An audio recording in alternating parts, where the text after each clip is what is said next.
My name is Lena Carter, and people have always said my twin sister and I are identical. Same face, smile, same honey brown eyes. But if you look close enough, really close, you'll see that I'm the cautious one, the one who overthinks before speaking, the one who hides her feelings until they're ready to explode. And Layla, my twin, is the opposite. Fearless, impulsive, the kind of girl who could walk into a storm and make the wind stop just to listen to her talk. We've switched places a few times before. Silly teenage games, pretending to be each other in class or confusing boyfriends just for fun. But that was years ago, before I met Ethan Blake. Ethan was the kind of man who made you forget you existed before him. Tall, self-assured, the type who knew what to say to make your heart beat slow and speed up at the same time. He worked in marketing at a design firm in the city, and I met him at one of those networking events where everyone pretends to care about fonts and color palettes. He noticed me instantly. Or maybe he noticed Layla, who was with me that night. I couldn't tell. They both laughed at my expense when I spilled red wine on my dress. But later, he found me alone and said, "I like clumsy girls. They don't pretend to be perfect." That's how it began. 2 years later we were inseparable, or so I thought. Started small. He began working late, texting less. And when he was home, he'd keep his phone face down. I told myself it was stress, that the man I loved couldn't be lying to me. Until the night I borrowed his car because mine wouldn't start. I wasn't snooping, I swear. I just wanted to listen to music. But when I connected my phone to Bluetooth, a message popped up on the car's screen. "See you again tonight. Same place, same time, red heart." The name was saved as Alex M. But it wasn't a man. The tone said otherwise. I felt my stomach twist, and before I could think, I took a screenshot and sent it to myself. I spent the rest of the night pacing my apartment, replaying every smile, every kiss, every time he'd said, "You're the only one." By sunrise, my chest hurt from crying. By afternoon, I called Layla. She didn't even say hello. He's cheating, isn't he? Somehow, she always knew. When I told her everything, she didn't comfort me. She just went silent for a few seconds and then said, "Then it's time for a switch." Layla's idea was simple. Act normal. Pretend I didn't know. And she'd pretend to be me. Just long enough to test him. It wasn't the first time we'd switched. We used to fool teachers and ex-boyfriends in high school, so we knew the little details. My softer tone, her slightly bolder walk. But this time it wasn't a joke. Layla straightened her hair like mine, wore my perfume, borrowed my favorite beige coat, and took my car to meet him. Meanwhile, I sat in her apartment downtown, holding my breath. When she came back 3 hours later, her lipstick was faded, her face unreadable. She dropped her purse on the counter and whispered. "He tried to kiss me." Froze. "He what?" "He thought I was you, Lena. But when he leaned in, he said something weird. He said, 'You smell different tonight. More like danger.'" That's when I knew. He wasn't just cheating. He was lying to both of us. For the next few days, we kept the act going. Layla kept pretending to be me on and off, especially when Ethan asked for late dinners. Each time she'd return, she looked more disgusted, more protective of me. Finally, she said, "You don't need proof anymore, Lena. He's not just seeing someone, he's playing a game." But I needed proof. Because the moment I confronted him, I wanted him to choke on his own lies. So I planned something worse. I told Layla to switch again, this time for real. She'd meet him one last time, pretend to fall for him, and lure him into a trap. I didn't tell her everything. Just that I wanted to see his reaction, maybe record him confessing. But deep down I wanted him to fall for her, to betray me completely. Only then could I look him in the eyes and say, "You never loved me. You loved what you thought I was." The night came. Layla met him at his favorite restaurant, a place I'd once called ours. I sat outside in my car, watching through the tinted glass as she laughed at something he said. I expected to feel anger, but instead I felt cold. Like I was watching two strangers. After dinner, they walked toward his car, and he touched her hand. That small gesture broke something in me. My vision blurred and I realized I was crying again, but not because I loved him. Because I finally didn't. Layla texted me after. He said he wants to take me on a weekend trip. He thinks me are distant lately. I typed back. Say yes. She called me instantly. Lena, what are you doing? Ending this, I said. Once and for all. The plan was simple. Layla would agree to the trip. Follow. And when the time was right, I'd show up. Not as her but as me. We'd switch one last time. She protested, said it was too risky, that I was playing with fire. But I told her something I hadn't admitted before. He made me feel small, Layla. I want him to know who he really underestimated. So she agreed. The weekend came. A small cabin 2 hours from the city. Quiet, surrounded by pine trees. Ethan picked her up Friday night, thinking she was me. I followed in a separate car, my heart pounding like I was walking into a battlefield. When they reached the cabin, I waited until morning. At 10 a.m., I saw them step out to the porch. He had his arm around her, smiling. I was shaking, not from fear, but from the thrill of what was about to happen. I waited until they went inside again, then knocked on the door. Layla opened it first, eyes wide. Ethan froze behind her, his smile fading. Lena, he said, confused. What are you doing here?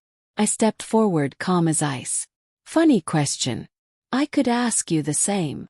Layla turned to him. Ethan, maybe you should explain. He looked between us, his face paling as the truth sank in. Two identical faces staring at him. One furious, one disappointed. This isn't what it looks like, he stammered. Layla crossed her arms. It's exactly what it looks like. I took a slow step closer. You've been cheating on me. With someone who looks exactly like me. He tried to speak, but I cut him off. And the funniest part. You didn't even notice it wasn't me half the time. Ethan's face went from pale to crimson. He tried to turn it around to make it seem like my fault. If you weren't so cold lately, maybe I wouldn't. Stop, I said quietly. Don't finish that sentence. Layla looked at me, silently asking if she should leave, but I shook my head. I wanted her to stay. I wanted him to see the difference between the girl he toyed with and the woman who saw through him. He sighed, rubbing his temples. I made a mistake. You both look the same, it's confusing. Layla scoffed. We might look the same, but we aren't the same. You should have known that. He tried reaching for me, but I stepped back. You know what's funny, Ethan? I spent months thinking I wasn't enough. But turns out, you're the one who'll never be enough for anyone. I turned to leave, but before I did, I added. And by the way, you were being recorded. His eyes widened. Layla tapped her necklace. Inside it was a tiny camera she'd bought, just in case.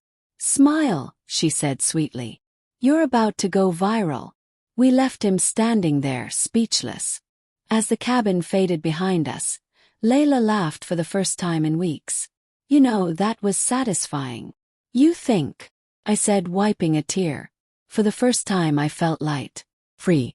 We stopped by a lake on the way back, sitting on the hood of my car, watching the water shimmer in the sunlight. Layla nudged me. So, what happens now? I smiled faintly. Now. I heal. But deep down, I knew this wasn't over. Because when you share a face with someone, it's never just about love or betrayal. It's about identity. And I had a strange feeling Ethan wasn't done yet. I thought it was over. After the cabin confrontation, Layla and I returned to the city, leaving Ethan standing in the doorway like a man who had just watched his perfect reflection shatter. For a week, the air around me finally felt breathable. I slept through the night. I ate without tasting bitterness. I even laughed again. But peace doesn't last long when you've humiliated a man like Ethan Blake. The return began with the roses. A bouquet appeared at my office reception. 12 red roses, my favorite. The card only said, "We can still fix this. E." I didn't reply. 2 days later, a new arrangement came. This time white lilies and a different note. You owe me a conversation. Tore it up. When the third delivery came, I stopped opening them at all. My assistant dumped them straight into the trash. Still, every petal felt like a warning. Layla told me to block his number, change mine, go silent. I did. But silence, I learned, doesn't scare a man who thinks he's been publicly humiliated. The leak. It started spreading online. Clips from our confrontation at the cabin. Someone had leaked parts of the footage from Layla's hidden camera. The video was supposed to be our closure, but now it was everywhere. Short edits, slowed down music, captions that turned my heartbreak into content. Half the comments called me brave. The other half called me crazy. Ethan's company suspended him for reputational damage. His friends stopped returning his calls. And the man who once lived for control started losing everything. That should have been enough. But then my office email got hacked. The hacker, Ethan, sent private photos of me and him to my own boss. Nothing explicit, but intimate enough to hurt. That's when I knew the game wasn't over. Brief the countermove. Layla was furious. He's spiraling. You need to report him. I will, I said, after I end this properly. She frowned. Lena, what are you planning? Justice, I answered, his kind. Ethan always loved games. He thought he could outsmart anyone, manipulate emotions like strings. So I decided to use the one thing he still wanted, me. I emailed him from a new address. If you want to talk, meet me Saturday 8 p.m. at the glass rooftop. No tricks. One last time. He replied in minutes. I knew you'd come around. He didn't realize Layla would be there too. For the rooftop. Saturday came cold and clear. The kind of night when the city lights looked like spilled stars. I wore the same beige coat from the night we met. Familiar bait for an arrogant man. Layla waited in a car nearby, phone recording, ready to step in if things went bad. When Ethan arrived, he looked different, tired, hollow-eyed, but still wearing that smug half-smile. You look beautiful, he said. You look desperate, I replied. He laughed, pretending not to care. You shouldn't have done that video, Lena. You destroyed my career. No, I said quietly. You destroyed your own. He stepped closer. You think this makes you better than me? You tricked me, used your sister, filmed me. And you cheated, lied, and tried to ruin me when you lost. He smirked. You really want revenge that badly? No, I said, pulling a small voice recorder from my pocket. I want evidence. His face twitched. Evidence of what? You harassing me. Hacking my email. Sending my boss private pictures. You know, crimes. He tried to grab the device. I stepped back. Layla appeared from behind the doorway then. Same coat, same face. Ethan froze. Oh, not again. You love playing with twins, Layla said coolly. So we thought we'd return the favor. 5. The confession. I kept the recorder running. You've already lost your job. Keep talking, Ethan. Tell me why you did it.